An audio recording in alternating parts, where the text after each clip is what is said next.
जय श्री राम।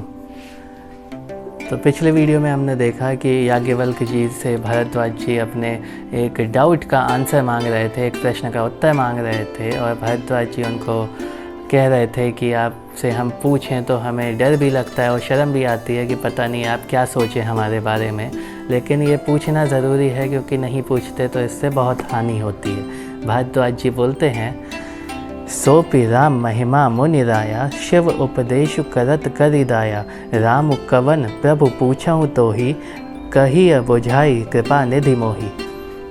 इसका मतलब कि राम जी की प्रेरणा से ही मैं आपसे पूछ रहा हूँ, बिना राम कृपा के तो मैं आपसे पूछ भी नहीं सकता और ऐसा संयोग भी नहीं बनता कि आप मेरे दरवाजे पे आ जाए, क्योंकि बिना ईश्वर की इच्छा के तो कुछ भी नहीं होता। आप कहते हैं ना कि ईश्वर नहीं चाहे तो पत्ता भी नहीं हिलता। तो ईश्वर की प्रेरणा हुई तो याज्ञवल्क्य जी भरद्वाज जी के आश्रम में पहुँचे और हमें ये प्रसंग और ये ज्ञान सुनने को मिला।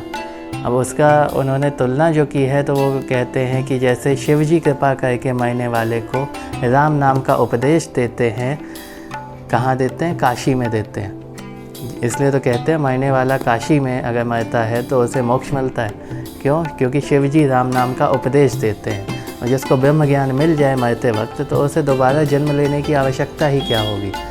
तो यही भारद्वाज जी कह रहे हैं कि जैसे शिव जी ज्ञान देते हैं मरने वाले को दया करके, वैसे ही आप दया करके मुझे बताएं।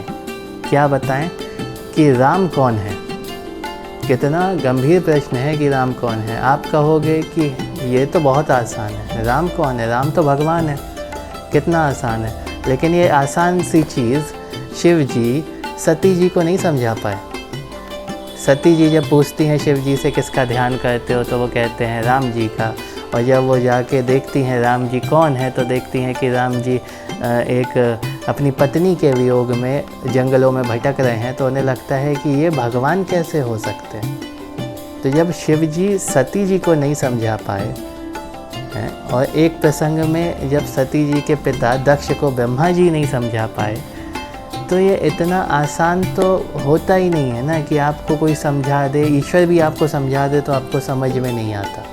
राम भगवान है, लेकिन उसका विस्तृत अर्थ क्या है?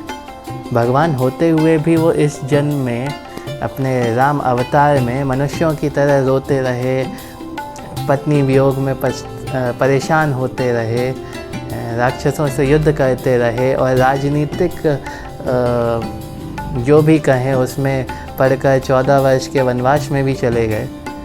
तो इतना सब राम के जीवन में घटा। आपको यहाँ पे थोड़ी सी समस्या आती है, अब परेशान हो जाते हो। वहाँ एक इंसान अपना पूरा जीवन दांव पे लगा के कि 14 साल जंगल जा रहे हैं, क्या होता है क्या नहीं होता, किसने देखा भविष्य, लेकिन सब कुछ किया। इसीलिए भारद्वाज जी जानना चाहते हैं कि राम आखिर है कौन। राम अगर ईश्वर हैं तो इतना सब करने की उन्हें ज़रूरत क्या है, और राम अगर मनुष्य हैं तो फिर उनको ईश्वर हम क्यों कहते हैं।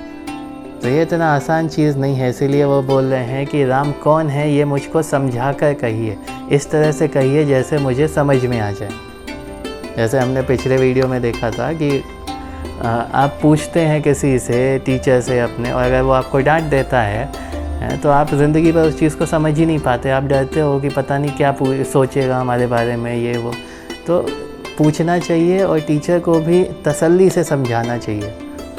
अब मुझे याद आया कि मैं अपनी बात करूं तो एक हिस्ट्री सिविक्स का पेपर होता था 5th 6th में, 5th में था शायद।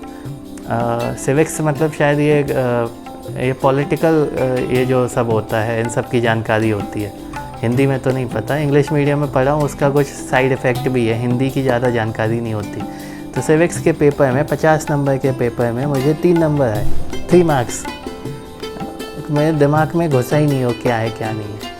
तो मेरे पिताजी डिक्शनरी लेके सुबह सुबह मुझे पढ़ाने बैठे आते थे। ऐसा नहीं था कि उन्हें नहीं आता था, लेकिन वो मुझे डिक्शनरी में हर वो शब्द ढूंढवाते थे जो मुझे समझ में नहीं आता। क्यों? खुद ढूंढोगे तो उसकी अहमियत पता चलेगी। तो पढ़ते पढ़ते पढ़ते जब हाफ ईयरली एग्ज़ाम हुआ तो 50 में से 17 नंबर आए, और फिर पढ़ते पढ़ते पढ़ते जब फाइनल एग्ज़ाम हुआ तो 100 में से 75 नंबर आए। तो कहने का मतलब बस इतना है कि जब हम समझते हैं किसी चीज़ को तो उसे ना हमें रटने की ज़रूरत होती है और वो जीवन भर हमारे साथ चलती भी है। तो इसीलिए ज्ञान लें, उसको समझें, बार बार समझें। एक बार अगर आपके दिमाग में घुस जाएगा तो दोबारा आपको ना पूछने की ज़रूरत पड़ेगी और ना उसमें कभी डाउट होगा।